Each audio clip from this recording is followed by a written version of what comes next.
Baiklah, sebelumnya Assalamualaikum warahmatullahi wabarakatuh. Seperti biasa, sebelum kita mengawali kegiatan pelajaran kali ini, marilah kita berdoa bersama-sama. Silahkan ketua kelas memimpin doa. Amin.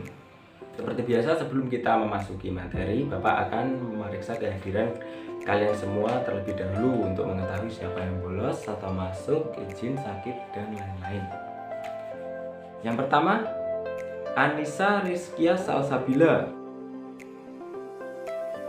Zeneba Nurain Ikat Carita.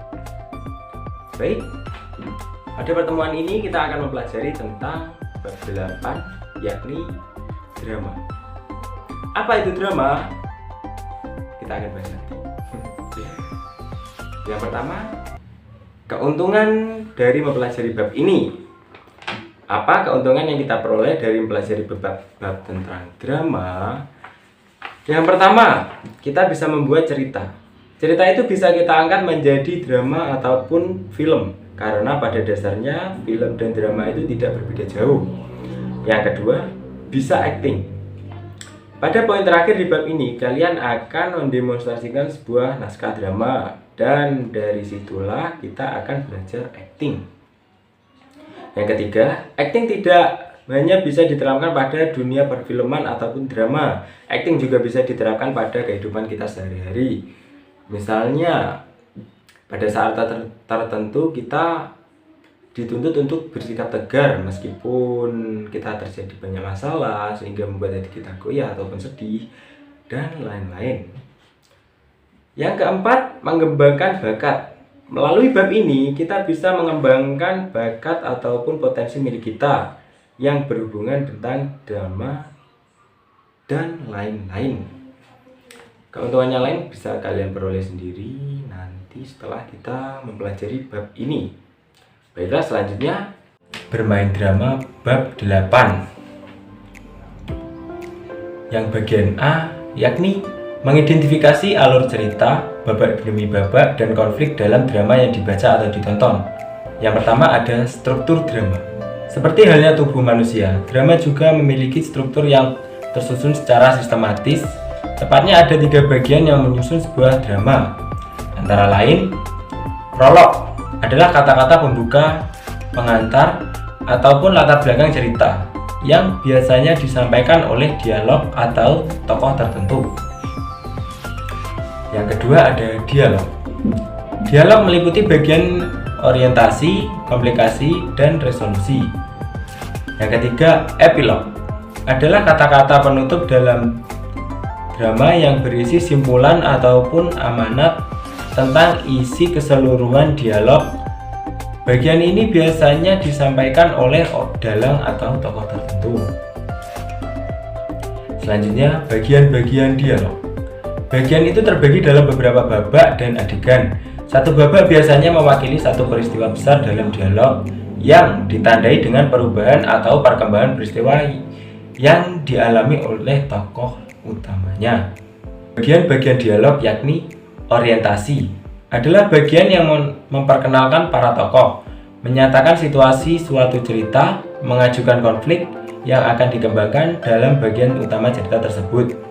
Contohnya, di sebuah kota yang ada di London, hiduplah seorang pembunuh berantai yang bernama Jack the Ripper. Yang kedua ada komplikasi atau bagian tengah cerita. MC atau tokoh utama mendapatkan rintangan dalam mencapai tujuannya. Dia mengalami aneka kesalahpahaman dalam perjuangannya untuk menanggulangi rintangan-rintangan ini. Contoh, dalam perjalanannya untuk mencari Trident of Poseidon, Jack bertemu dengan musuh lamanya yang dijuluki El Matador del Mar. Dan itu membuat pertarungan tidak dapat dihindari. Yang ketiga, resolusi. Adalah cerita di mana sang tokoh utama mendapatkan ide untuk memecahkan masalah yang berada dalam komplikasi. Contohnya, Jack menyadari bahwa satu-satunya cara agar dapat melenyapkan kutukannya yakni dengan menghancurkan Trisula tersebut. Bentuk-bentuk drama. Menurut KBBI, drama adalah kisah kehidupan manusia yang dikemukakan dipentas berdasarkan naskah, menggunakan percakapan, gerak laku, unsur pembantu, serta disaksikan oleh penonton. Terdapat beberapa bentuk drama, diantaranya adalah sebagai berikut. 1. Berdasarkan bentuknya. Drama puisi, yaitu drama yang sebagian besar percakapannya dalam bentuk puisi atau menggunakan unsur-unsur puisi.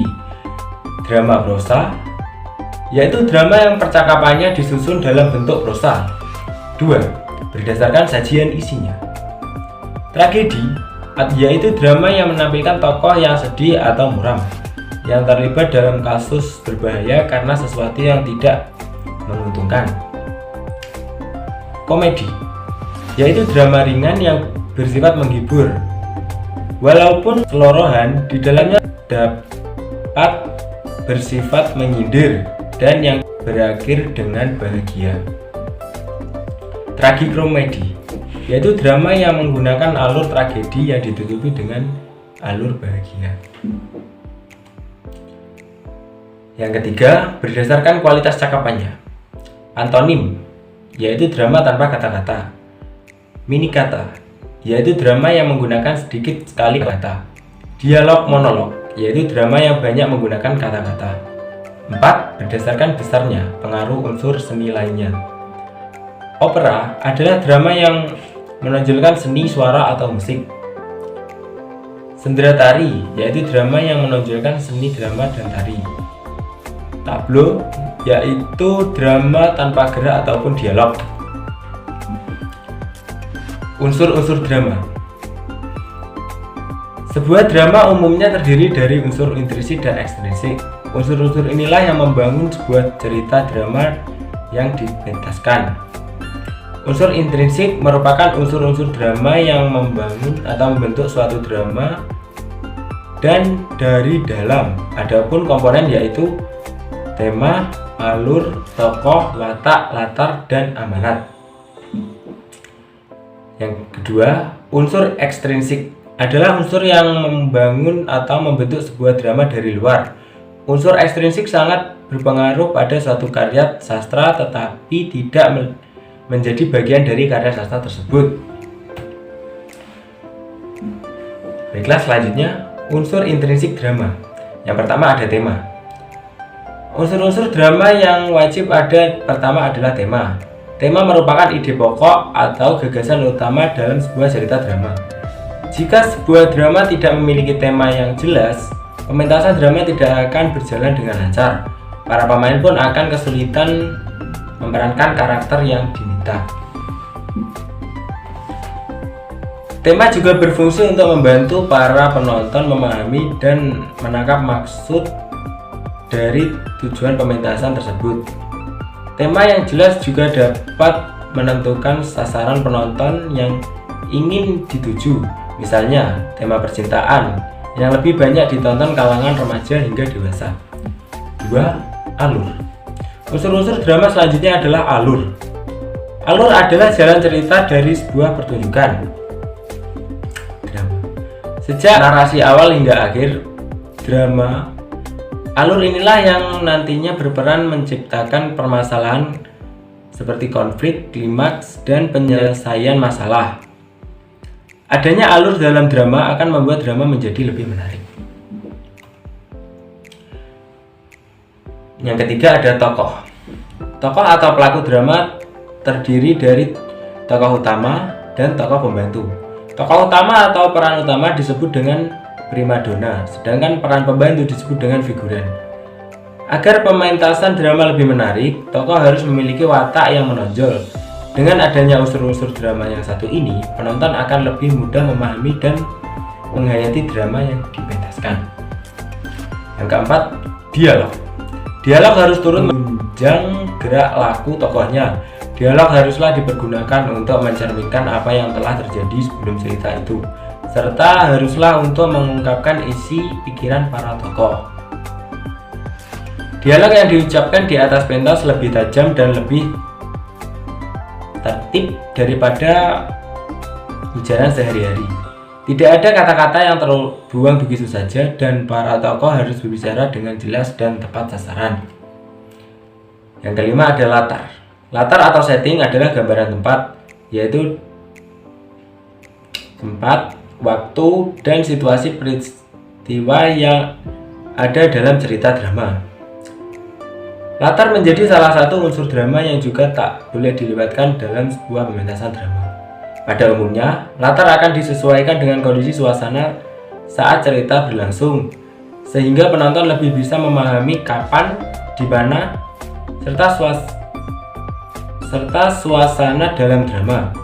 Selain latar yang tak boleh dilewatkan, dekorasi panggung juga bisa dibuat sedemikian mirip dengan setiap adegan. Berbagai jenis properti dapat mendukung pementasan agar lebih hidup dan mengesankan. 6. Amanat. Amanat adalah pesan yang ingin disampaikan pengarang kepada penonton. Biasanya amanat atau pesan ini disampaikan tersirat maupun tersurat dalam dialog tokoh utamanya. Baiklah, tadi kita membahas soal unsur intrinsik. Selanjutnya kita akan membahas tentang unsur ekstrinsik drama. Unsur ekstrinsik ini bisa berbagai macam hal seperti latar belakang penulis dari suatu karya sastra tersebut. Misalnya asal-usul penulis, pendidikannya, agamanya, dan lain-lain. Bisa juga terkait dengan latar belakang masyarakat pada suatu karya sastra, baik novel, drama, maupun cerpen. Misalnya bagaimana kondisi ekonomi, kondisi sosial masyarakat, politik, dan lain-lain. Selain itu, unsur ekstrinsik ini juga bisa merupakan nilai-nilai yang terkandung pada drama, misalnya nilai-nilai agama, sosial, dan lain-lain. Serta latar belakang dalam pembuatan karya sastra, misalnya motivasi penulis pada saat akan membuat dan menyelesaikan karya sastra tersebut. Baik, setelah mempelajari materi tadi, Bapak harapkan kalian semua bisa sedikit memahami atau setidaknya memahami secara menyeluruh tentang alur cerita dalam drama. Sekarang Bapak akan memberikan pertanyaan pada anak-anakku sekalian, dan pertanyaan itu akan kalian jawab secara berkelompok nanti. Pertanyaannya akan saya kirim di grup, jadi jangan meninggalkan kelas. Terima kasih. Ya baiklah, sebelumnya assalamualaikum warahmatullahi wabarakatuh. Sebelum kita mulai pelajaran pada hari ini, marilah kita berdoa bersama-sama. Silakan ketua kelas untuk memimpin doa. Amin. Oke, selanjutnya sebelum kita mulai memasuki pembelajaran pada hari ini, Bapak akan mengabsen kalian terlebih dahulu. Pertama, Anissa Rizkia Salsabila,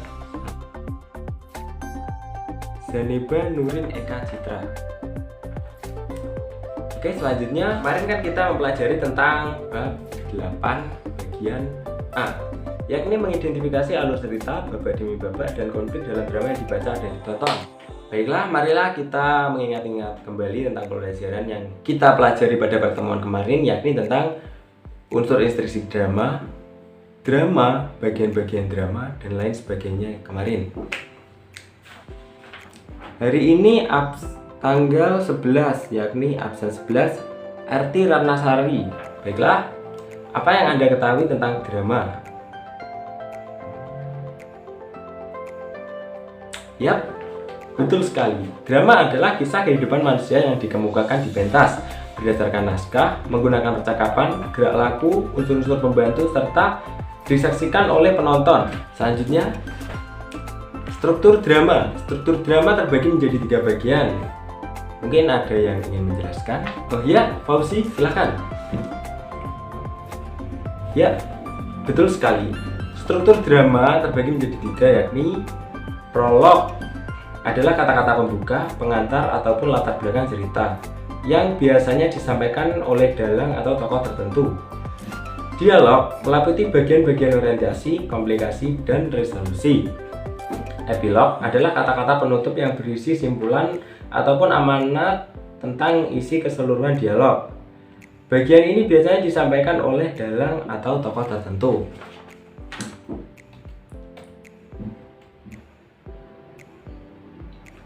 Selanjutnya, unsur-unsur drama. Mungkin ada yang menjelaskan lagi selain kedua kedua orang tadi. Ya, Arya silahkan.